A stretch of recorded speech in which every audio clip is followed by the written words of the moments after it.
اور مجھے یاد ہے کہ میں پہلی دفعہ اللہ کے راستے میں نکلا، لمبے لمبے میرے بال تھے، جینز ٹی شرٹ میں نے پہنی ہوئی تھی، مسجد کیا، مسجد میں جا کے بیٹھا، اور اس وقت عشاء کی بات کا ٹائم تھا، مسجد میں کوئی تھا نہیں، لوگ جا چکے تھے، اکا دکا لوگ تھے۔ تو ایسے میں نے قرآن پکڑا، قرآن پکڑ کے میں نے کھولا بڑے عرصے بعد، تو جن آیتوں پر میری نظر پڑی، قرآن کھولا تو 18واں پارہ کھل گیا، اور جن آیتوں پر میری نظر پڑی اس میں سے پہلی آیت تھی قد افلح المؤمنون، اور نیچے اس کے معنی لکھے ہوئے تھے بالتحقیق کامیاب ہو گئے مومنین۔ تو میں اس کو دیکھتا رہا، اس آیت کو دیکھ کے آگے میرے سے پڑھا نہیں گیا، مجھے خیال آیا کہ کامیاب ہو گئے مومنین۔ تو کامیابی تو میرے نزدیک اس وقت کوئی اور چیز تھی، اس وقت میرے نزدیک کامیابی تھی پیسے کا ہونا، شہرت کا ہونا، نام کا ہونا، مال کا ہونا، لوگوں میں جانا، پہچانا جانا، یہ میرے نزدیک کامیابی تھی۔ لیکن مجھے اس بات کا بھی احساس تھا کہ یہ اللہ کا کلام ہے، اور کچھ تھوڑا بہت میرا وقت کیونکہ لگ چکا تھا، تو مجھے اس بات کا احساس ہو گیا تھا کہ اصل کامیابی تو وہ ہے جو اللہ کے ہاں کامیابی ہے، اصل کامیابی وہ نہیں ہے جس کو میں کامیابی کہوں۔ یہ بات بھی ذرا سمجھنے کی ہے، اللہ جس کو کہے وہ کامیاب ہے، اس کی کیا وجہ ہے؟ اس کی وجہ ایسے سمجھاتے ہیں علماء کرام، یہ اتنی کائنات ہے نا جو ہمیں آپ کو نظر آتی ہے، یہ ساری کی ساری اللہ نے انسان کے لیے بنائی ہے، اور انسان کو اللہ نے اپنے لیے بنایا ہے۔ اب اس کائنات میں جو چیز میری ضرورت کی ہے وہ میرے لیے جتنی ضروری ہے نا، اس کی اتنی ہی اونچی قیمت ہے۔ اگر گاڑی انسان کی ضروریات کو پورا کرتی ہے تو اس گاڑی کی قیمت ہے، اور وہ قیمت کس نے لگائی ہے؟ انسانوں نے۔ کیوں؟ کیونکہ گاڑی انسان کی ضروریات کو پورا کرنے کے لیے ہے، انسان گاڑی کے لیے نہیں بنایا گیا، گاڑی انسان کے لیے بنائی گئی ہے۔ تو یہ گاڑی جب تک اس کی ضروریات کو پورا کر رہی ہے اس وقت تک اس کی قیمت ہے، جس دن یہ انسان کی ضروریات کو پورا کرنا بند کر دے گی اور اس کی جگہ کوئی اور چیز اس سے بہتر ضرورت پورا کرے گی، تو یہ سڑک پہ چلنے والی تمام گاڑیاں لوہے کے بھاؤ بکیں گی، یہ اپنی قیمت چھوڑ دیں گی۔ کیوں؟ اب انسان کے ہیں ان کی کوئی قیمت نہیں۔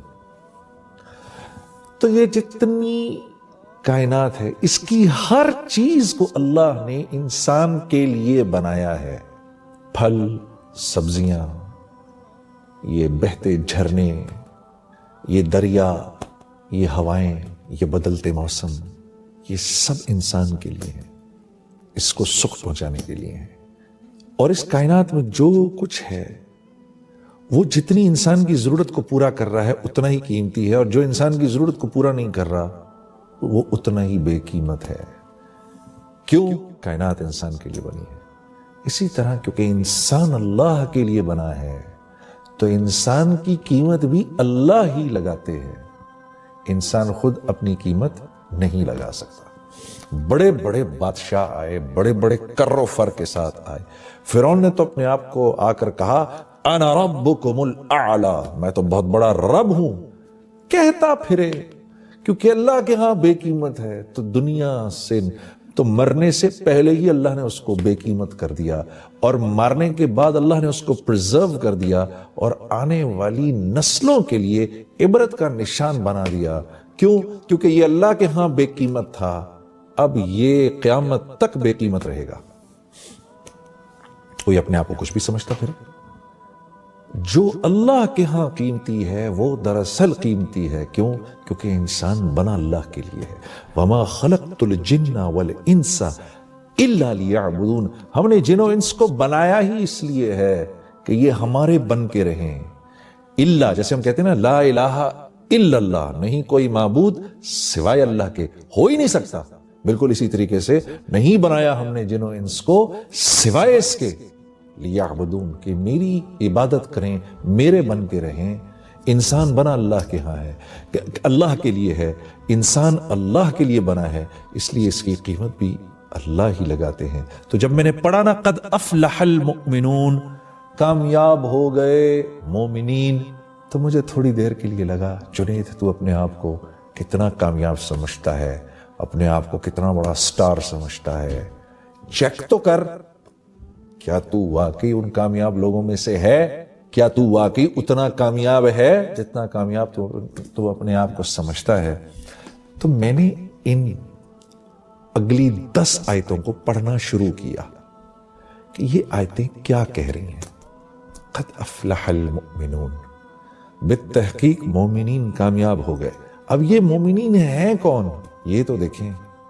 تو ان کی پہلی صفت کیا ہے؟ الذین هم فی صلاتهم خاشعون، جب نماز میں کھڑے ہوتے ہیں، اللہ اکبر، جب نماز میں کھڑے ہوتے ہیں تو ساری کائنات کو بھول جاتے ہیں۔ جب کہتے ہیں نا اللہ اکبر، علماء کرام فرماتے ہیں جب ہم یوں کرتے ہیں نا اللہ اکبر، تو ہم دراصل پوری ہمارے کرنے کا مطلب یہ ہوتا ہے اللہ کا جتنا ما سوا ہے اب چلا جائے پیچھے، ہمارا اس سے فی الحال کوئی واسطہ نہیں، کیونکہ ہم بادشاہوں کے بادشاہ، ہم اپنے خالق، اپنے مالک، اپنے اس رب کے سامنے کھڑے ہونے لگے ہیں جو وحدہ لا شریک ہے، جو واحد ہی نہیں ہے، وہ احد ہے۔ واحد ایک کو کہتے ہیں، احد اس کو کہتے ہیں جو ایک بھی ہو اور جس جیسا دوسرا ہو ہی نہیں سکتا۔ اس لیے اللہ رب العزت نے ہمارے نبی صلی اللہ علیہ وسلم سے فرمایا، میرے نبی یہ آپ سے پوچھتے ہیں آپ کا رب کیا ہے، کون ہے؟ آپ فرمائیے قل هو اللہ احد۔ تمہارے اتنے دماغ ہیں ہی نہیں کہ تمہیں اللہ رب العزت صدر ہوں کہ اللہ ہیں کیسے؟ اللہ احد ہیں، اللہ جیسا دوسرا کوئی ہے ہی نہیں۔ تو جب ہم یوں کرتے ہیں نا اللہ اکبر، تو ہم اس احد ذات کے سامنے جا کر کھڑے ہو گئے ہیں جس جیسا کوئی دوسرا ہے ہی نہیں۔ کیوں؟ وہ اکیلا خالق ہے، اس جیسا کوئی خالق ہے ہی نہیں، ہو ہی نہیں سکتا اس کے، بلکہ اس جیسا کوئی خالق تو کیا کہنا، اس کے سوا کوئی تخلیق دے ہی نہیں سکتا۔ انسان ایجادات کرتا ہے۔ ایک صاحب نے مجھ سے کہا کہ بھائی دیکھیں نا، ایک کاغذ تو ہم نے بنایا، انسان نے بنایا، گاڑیاں ہم نے بنائی ہیں۔ میں نے کہا ایک منٹ، انسان جب کسی چیز کو تخلیق دیتا ہے نا، اس میں 4 پروسیسز ہوتے ہیں۔ انسان کی تخلیق میں 4 پروسیسز ہیں، جن میں سے 1 2 3 اللہ کے ہیں، 1 انسان کا ہے۔ اللہ کے 3 پروسیسز کیا ہیں؟ جس چیز سے جو چیز انسان نے تخلیق کی ہے، اس کے انگریڈینٹس کا بنانے والا ایک اکیلا اللہ ہے۔ پہلی بات یہ۔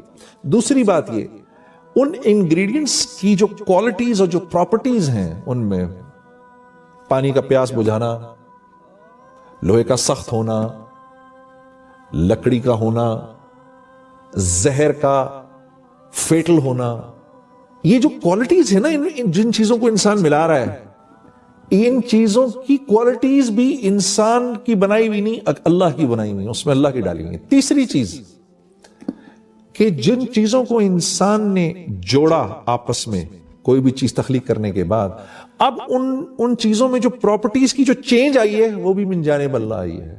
چوتھی چیز انسان کی چیزوں کو ملانا۔ تو انسان تو چیزوں کو جوڑتا ہے، ایلوائز کو ملا دیتا ہے، ایک سرٹن والیوم، پریشر اور ٹیمپریچر سے انسان اللہ کے جو بنائے ہوئے ایلیمنٹس ہیں ان کو ہیٹ کرتا ہے، پھر وہ ایلیمنٹس، ان ایلیمنٹس کو سرٹن پریشر، سرٹن والیوم پہ اور پھر ان کو آپس میں جوڑتا ہے۔ وہ تو آپس میں جوڑتے ہیں، جوڑنے کے بعد ان کی جو کوالٹیز چینج ہو جاتی ہیں، ان میں وہ پراپرٹیز کا چینج ہونا بھی اللہ کے ہاتھ میں ہے۔ تو انسان خالق نہیں ہے، اللہ کے آگے، اللہ کے سوا کوئی چیز، کوئی تخلیق کر نہیں سکتا۔ تو جب اتنے بڑے رب کے سامنے میں کھڑا ہوا ہوں، میرا دماغ ادھر ادھر جائے، اللہ فرماتے ہیں جو کامیاب لوگ ہیں، جب وہ میرے سامنے کھڑے ہوتے ہیں، successful people, when they stand in front of me, they forget everything around them. اپنے ارد گرد کی ہر چیز کو بھول کے ایسے کھڑے ہوتے ہیں نماز میں۔ جب یہ علماء کرام فرماتے ہیں، جب یہ آیت اتری تو اللہ کے نبی صلی اللہ علیہ وسلم، یہ تو عربی زبان میں تھی، صحابہ کرام کے پوچھنے پر جب آپ نے صحابہ کو سمجھایا کہ اس سے مراد کیا ہے، ہاتھ باندھ کے، نظر نیچی، دل کا پیالہ خالی، اس میں سوائے اللہ کی محبت کے کچھ نہ ہو، نماز پڑھنے کو دل کر رہا ہو، ایک بڑے بادشاہ کے سامنے کھڑے ہونے کی کیفیت ہو، خالق و مالک اپنے محسن کے سامنے کھڑے ہونے کی ایک کیفیت ہو، اس کیفیت سے کھڑا ہونا خشوع خضوع ہے۔ تو صحابہ کرام پہلے تو نماز سے پہلے آسمان کی طرف دیکھ لیا کرتے تھے، اس کے بعد وہ اپنی نظریں نیچی گاڑ کے رکھتے تھے۔ حضرت ابوبکر صدیق رضی اللہ تعالیٰ عنہ کے بارے میں تو آتا ہے کہ جب آپ نماز میں کھڑے ہوتے تھے تو ایسے کھڑے ہوتے تھے جیسے کوئی ایک لکڑی کی شاخ زمین میں گاڑ دی گئی ہو، اس ادب و احترام سے نماز میں کھڑے ہوا کرتے تھے۔ تو الذین هم فی صلاتهم خاشعون، صحابہ کرام کا یہ شعار تھا۔ اس کے بعد کہ جیسے اللہ کے نبی صلی اللہ علیہ وسلم فرماتے تھے نا کہ میری آنکھوں کی ٹھنڈک نماز میں ہے، تو صحابہ کرام بھی اپنے دل کے پیالے کو خالی کر کے نماز میں کھڑے ہوا کرتے تھے۔